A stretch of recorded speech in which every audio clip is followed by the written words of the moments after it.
Les graphes sont partout. On a presque l'impression qu'ils nous envahissent dans la vie de tous les jours. Bonjour, je suis Sylvain Doré et je vous propose de continuer cette semaine notre exploration des graphes.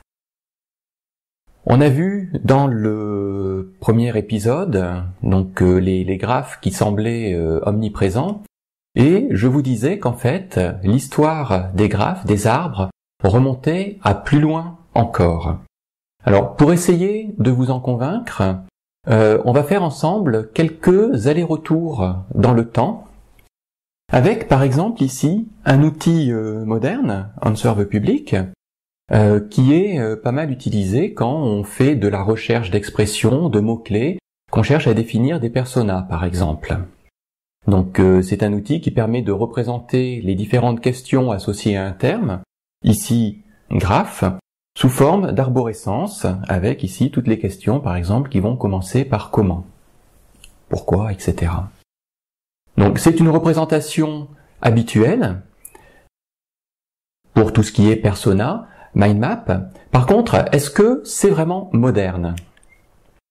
En fait, cette représentation, elle est assez ancienne et elle est très fréquente. J'ai sélectionné ici un visuel donc qui est un arbre de la nature et de la logique de Lull, donc qui date de 1500 et qui contient sur les feuilles de droite 10 types de questions.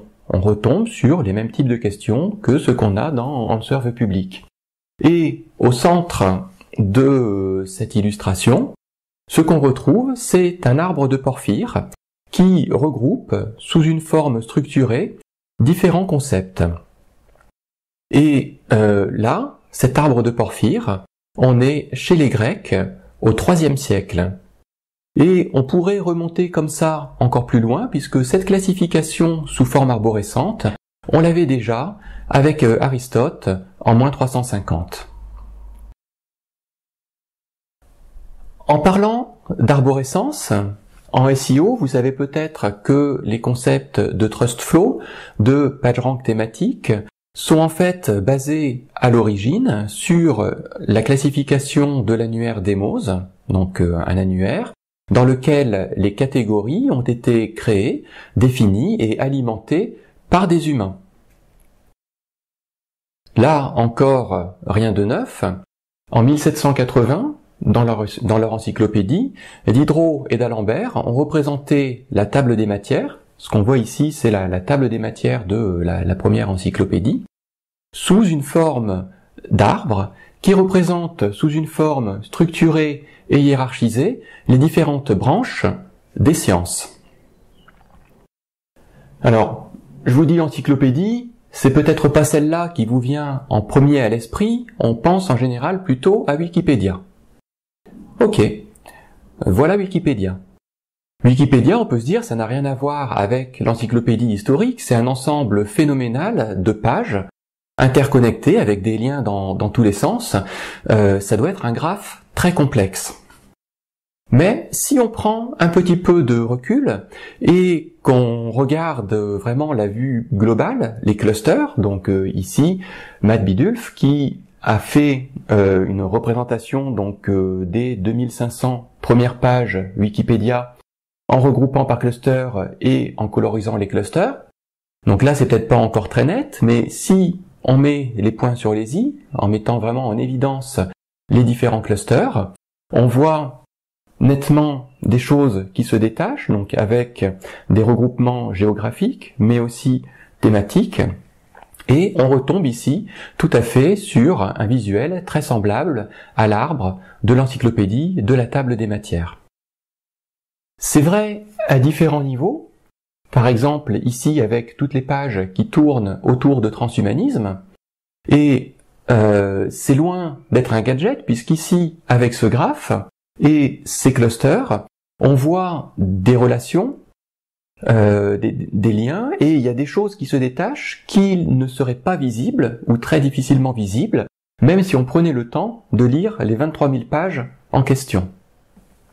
Des choses qui seraient difficiles à assimiler.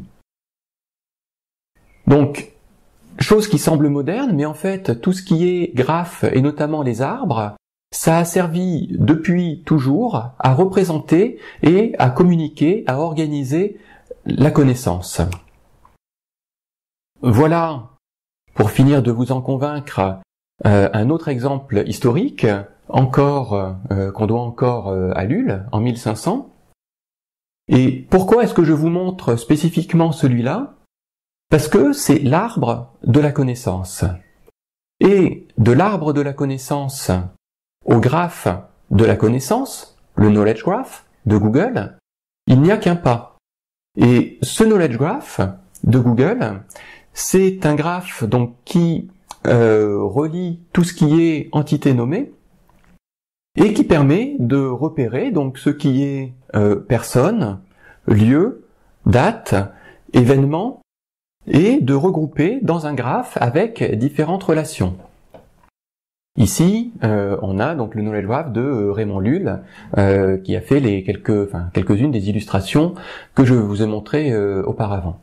Et donc, quand Google, en 2012, a sorti son Knowledge Graph, c'était présenté comme une petite révolution. Est-ce que c'était vraiment quelque chose de neuf? Oui et non. Voilà ce qu'on peut considérer comme l'ancêtre du Knowledge Graph.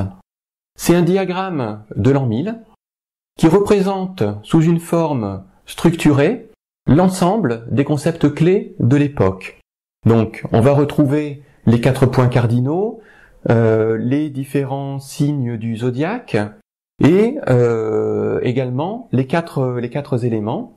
Et eux, on en reparlera un petit peu plus tard, puisqu'on va notamment, ça sera peut-être la semaine prochaine, je vous reparlerai de l'air et de l'eau qui ont été à l'origine de la théorie des graphes.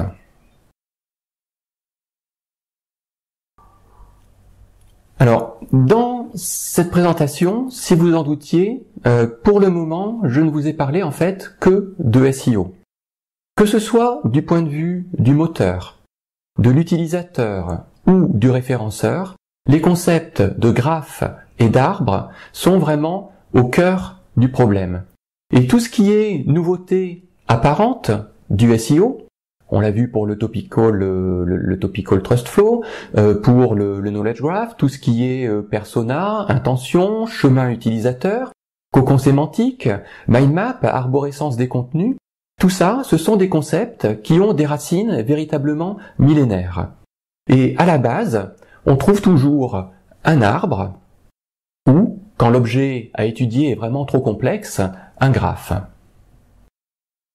Alors, voilà justement, là on revient à du SEO plus terre à terre, un graphe qui a été construit à partir d'un dataset de tweets qui a été fourni par iSoon. Donc des tweets qui ont été ciblés à partir du hashtag SEO. Et ce premier graphe que je vous montre ici, c'est un graphe des citations. Tel utilisateur qui dans un tweet va citer tel autre. Et donc, les nœuds du graphe, qu'on voit ici sous forme de disque, sont des utilisateurs, des pseudos.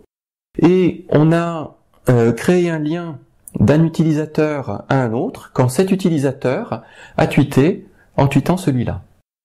Donc, sur ce graphe, on calcule un algorithme de type PageRank qui va permettre de faire circuler des poids et d'apporter un poids différent aux différents utilisateurs.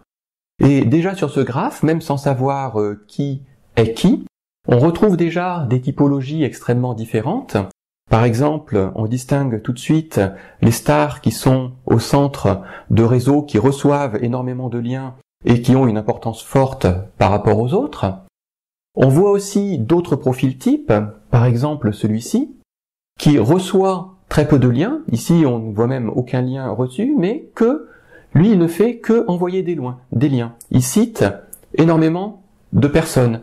Donc ça, c'est le cas typique d'un pseudo, d'un compte qui fait de la curation et qui va tweeter ou retweeter énormément de monde, mais lui, personne ne le cite. Quand on regarde plus dans le détail, parce que ça, donc, ce sont des choses que j'ai en version interactive, quand on regarde dans le détail, on voit qu'il y a aussi des personnes, notamment dans ce coin-ci, qui sont beaucoup citées, mais qui citent aussi énormément de gens. Donc là, on a des comptes plus vivants, qui arrive quand même à accumuler un petit peu de PageRank, disons.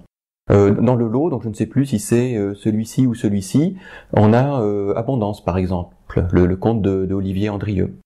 Et on voit des relations extrêmement intéressantes.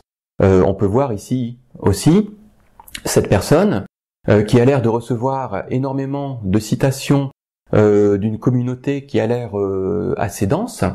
On peut se poser la question, est-ce que c'est une vraie communauté qui cite de manière naturelle cette personne, ou est-ce que cette personne a un réseau de bots, de comptes fantômes, qui se citent les uns les autres et qui la citent massivement? J'ai pas été creusé, mais on peut se poser la question. Deuxième exemple de graphe, et ici, donc lui, toujours sur le même dataset de 200 000 tweets fournis par iSoon, mais ici, je m'intéresse uniquement aux hashtags.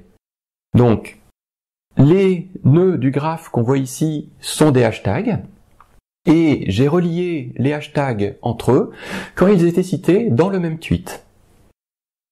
Donc, ici, il y a aussi des petites choses à voir, enfin juste en jetant comme ça un coup d'œil rapide sur le graphe. Et on voit notamment, ici, je n'ai isolé donc que les tweets en langue française.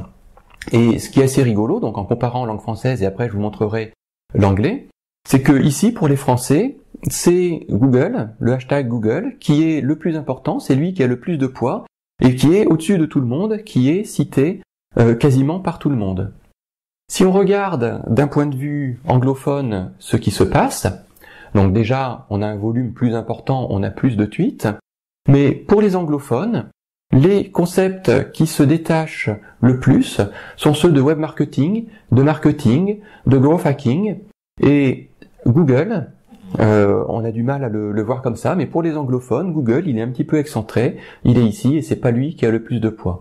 Donc déjà, rien qu'avec un graphe comme ça, très basique sur un échantillon, on remarque déjà des différences de comportement d'une langue à une autre, parmi des populations différentes. Donc, j'espère qu'à ce stade, j'ai réussi à vous convaincre d'une chose, déjà, c'est que les graphes ou les arbres, en tant que visualisation purement graphique, sont déjà quelque chose qui est essentiel pour structurer l'information et pour transmettre une information, même si elle est complexe, sous une forme simple et qui va être assimilable de manière fiable. Et en fait, si on creuse du côté des neurosciences, et il y a beaucoup d'avancées récemment qui ont été faites dans ce sens-là, on y trouve des justifications. Il y a des raisons au fait que notre cerveau puisse appréhender facilement des graphes. C'est lié à la façon dont on modélise le monde, dont notre cerveau fonctionne. Et notre cerveau, justement, n'est rien d'autre qu'un réseau de neurones interconnectés. Pourtant, ce graphe, le graphe qui correspondrait à notre cerveau, est trop complexe pour être appréhendable en tant que tel. Je pourrais vous montrer le graphe de votre cerveau particulier, c'est pas pour autant que vous pourriez comprendre comment vous fonctionnez, comment vous raisonnez, pourquoi vous êtes conscient, ni ce que vous pensez. À une échelle moindre, on pourrait dire la même chose à propos d'un site web. Je vous montre le graphe d'un site web très complexe. Est-ce qu'on peut en tirer quelque chose? Est-ce qu'on peut en tirer des conclusions? C'est pas évident. Donc, dans ce cas-là, comment on fait? Est-ce que ça veut dire que les graphes, finalement, sont inutiles, passés une certaine complexité, qu'on ne peut rien en faire? Eh bien, en fait, pas du tout. Mais c'est quelque chose que je vais garder pour la semaine prochaine, quand on continuera notre série d'exploration sur les graphes. Donc je vous dis à bientôt, à la semaine prochaine, et j'espère que je vous retrouve pour continuer à parler de graphes ensemble. À bientôt.